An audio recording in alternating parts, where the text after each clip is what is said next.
So, you're new to recording and making music in your home studio, and there are terms and things that are really starting to confuse you, and you're feeling a little lost.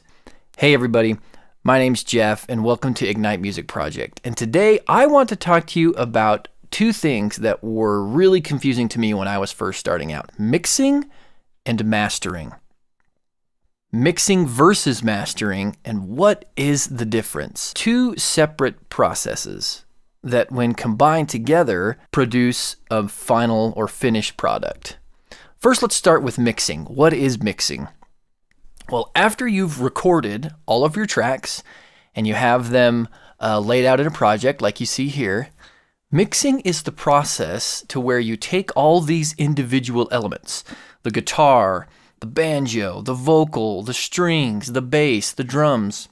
You take all those elements and you work with them so that they blend or mesh or work together to produce an amazing sounding song.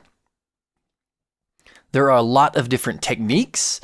There are a lot of different tools that are used to make this happen. Things like EQ, things like compression, things like reverb, things like the volume fader. Those are all things that are used to make sure that the song sounds balanced and that it sounds like a song you would hear on the radio.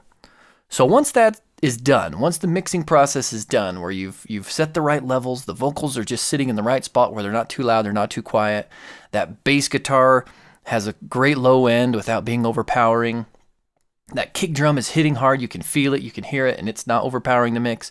Once that's all done, every single one of these tracks are summed or grouped or bussed together out of their individual outputs to go through a single stereo bus.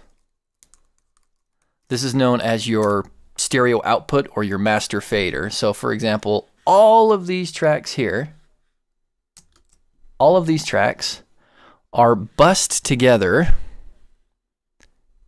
and sent to your main or stereo output over here on the right side.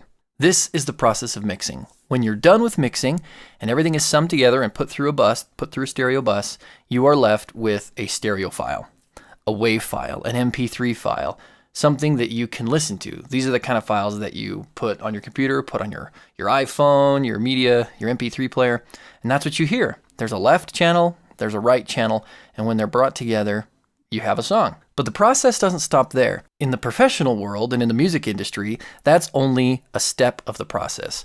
Once the mixing is done, it is then sent to a mastering engineer who will then master the track. Mastering, what does that mean? Sounds pretty cool, right? Sounds like whoever's doing it is really smart and really good at what they do. But mastering serves a lot of purposes. But I'm going to break it down into three main purposes today to help you understand why your tracks would need to be mastered. The first thing that a mastering engineer does when they get a group of files, a group of songs that are supposed to be released on one album, is they work and make sure that each of those songs sound like they fit together. They fit together tonally, they fit together in volume, and they flow and work together in sequence or one right after the other. So how does a mixing engineer do that?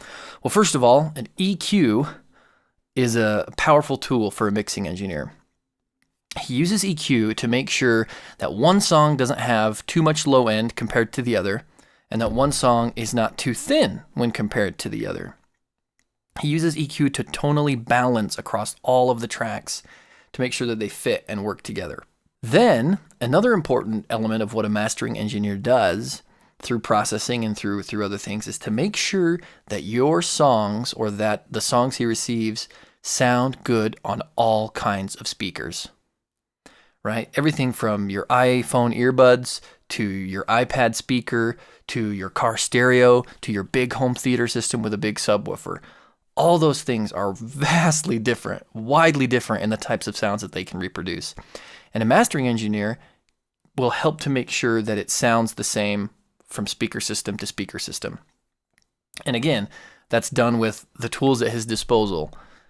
And then the next part of the process is to bring the overall volume or loudness of a track to meet a commercial standard or meet what we are used to hearing in music today. So say your song comes on a Spotify playlist, you don't want your song to sound vastly quieter than your competitor's songs or that new Taylor Swift song that just came out. Because here's the problem. If that happens, if your song is way quieter than the one before they heard, guess what's going to happen? Skip. People are going to skip your song and go to the next one. We have been trained or have been conditioned to like loud music. I mean, that really brings up an entirely different conversation and debate known as the Loudness Wars, but we'll save that for a different day. Really, all we want to know as home studio engineers and home studio music makers is we want our songs to sound as professional and as close to radio-ready songs as we can. And we can do it. We can get it there. But it's important to understand the two differences. So there's mixing and then there's mastering. And you know what? As a home studio person myself, a lot of times, guess who is the mixing and the mastering engineer? It's me. I have to do it all. I can't afford to send it off to a mastering house and have my whole album processed. But maybe I can, which is great, but maybe I can't. And there's some things I can do to help make sure that the mixes that I create and the songs that I write and record and produce are at least in the same ballpark as what I'm hearing on the radio. So there you go, guys. Mixing versus mastering. There's a lot that goes into each one of those processes, and that's what my channel here is all about. So if you're interested in learning on how to mix, record, produce, arrange, release, and master your own music from your home or bedroom studio, go ahead and subscribe to the channel. That's what this is all about. I give video tutorials twice a week. I give tips. Anything that you need, I'm here to help. And if you like this video, give it a like, share it with somebody that you think might enjoy it and that might be interesting for them. And until next time, guys, again, my name's Jeff. See ya.